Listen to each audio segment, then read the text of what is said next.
Hello, everybody. Welcome in to our In the Money podcast for KeenelandSelect.com. It's for Thursday, October 19th. I'm Tom Leach, along with Jim Goodman, Keeneland's Director of Mutuals and Simulcasting. We'll take a look at the late pick four, including a Grade 3 stake, the Sycamore, a mile and a half on the turf. Jim, and a big field here. Who did you land on? Yeah, it's truly hump day for Keeneland. It's the 9th day of the 17-day race meet. All those people that work at Keeneland know that, so it's kind of like the downhill slide after we get through the first two big weekends, but we've still got some great racing left. Nice field in the Sycamore. I landed on maybe a little bit of a price on the outside with Manitoulin. Florent Giroux rides for Jim Toner.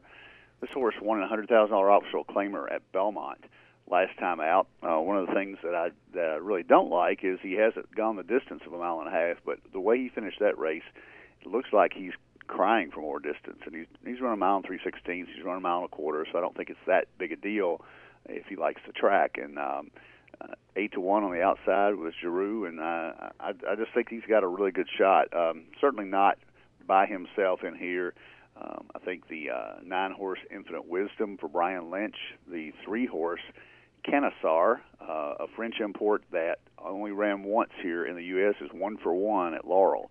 And that's a nice turf course there. And Delacour, as we speak, I'm hoping he wins something on Wednesday, but he's 0-for-6, so he's actually due at Keeneland. He's a nice trainer.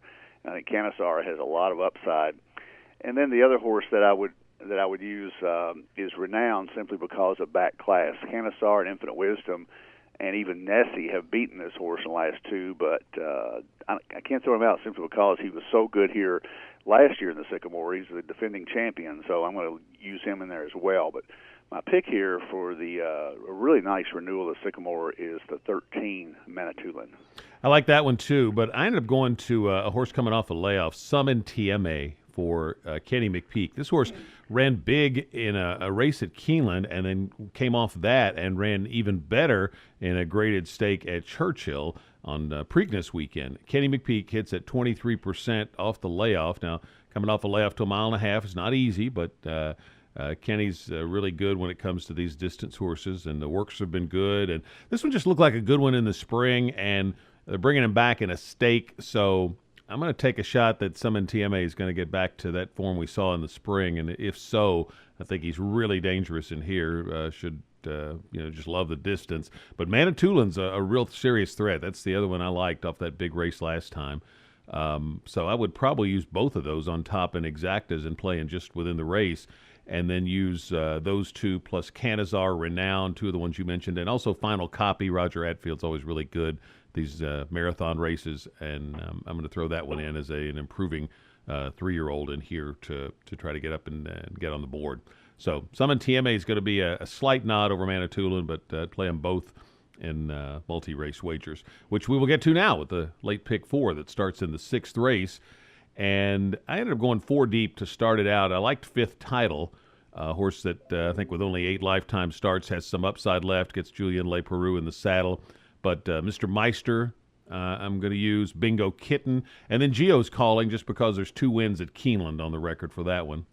I'm going to single Oscar Blues in the second leg. This horse won first time out at Saratoga, something that the McPeak horses don't usually do. And they usually get better with distance. And so this one's bred to love 2 turns. So I think he's going to love the stretch out here. And out of those tough races at Saratoga, I'm going to single Oscar Blues. Quip and Platinum Equity are the other ones that I like in there, but for the pick 4, I'll take a stand with Oscar Blues. I'm going to use Summon TMA, Manitoulin, Canassar, and Final Copy in the Sycamore. And then in the last leg, I did not have a strong opinion.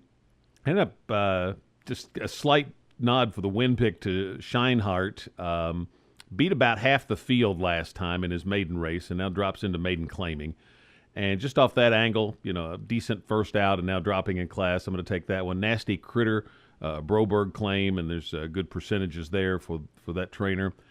Make It Work and Toothpick. I'm going to use all 4 of those, the 4, 5, 7, and 9 in the last race. Just don't have a strong opinion there. Could go deeper if the budget allowed. How about you? Yeah, when I get the last race, I think I used one horse that you used, So we're going to give out 7 out of the out of the field. Could so, be an all race if you can afford that it. That could be an all race, and because I couldn't figure it out, but I dropped it to 4, but not very confident with this pick 4 ticket at the end anyway. 6th race, I took a stand on a couple of horses that you mentioned. I really like 5th title in here for Ian Wilkes and Le Peru coming back off that near win at Kentucky Downs, and the Kentucky Downs horses have done very well at Keeneland. And I'm also going to use Geo's Calling because of 2 for 3 at Keeneland. I thought those two, I believe I'll get past the first leg with just using 2. Second leg where you singled Oscar Blues, I'm going to obviously use him for Kenny McPeek, but I'm also adding Quip, horse that broke its maiden at Churchill. Lots of upside, just one lifetime race, and I think he may come back and run big here. And then I'm also going to use Trey Equus for Mike Maker on the outside, coming out of the Iroquois, where he just didn't have a shot. But the race before that was really good. So I'm going to use 4, 5, 6 there. In the feature race of Sycamore, my top choice is 13 Manitoulin, but I'm also going to use Some in Time, the 2 Canisar, the 3, the 6 Renown, and the 9 Infinite Wisdom. So I'm going 5 deep there.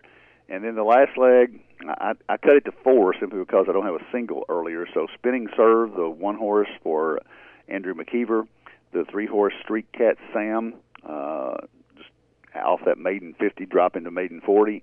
The 9 and the 10, Make It Work. The 9 is the only one that you mentioned that I like. And then Charm Offensive, first time starting outside for Jesus Castanon. So 1, 3, 9, 10. My pick 4 is 9, 10 with 4, 5, 6, with 2, 3, 6, 9, 13. With 1, 3, 9, 10 for $60. And I'll just tell our listeners that the in that last race, the 1 is the next one that I had. I tried to pare the ticket down a little bit, so we would have shared one more in that last race if I'd gone one more deep. But that's a challenge. You could consider, we both like Manitoulin and Some in TMA. You could just use 2 there and spread out in the last leg.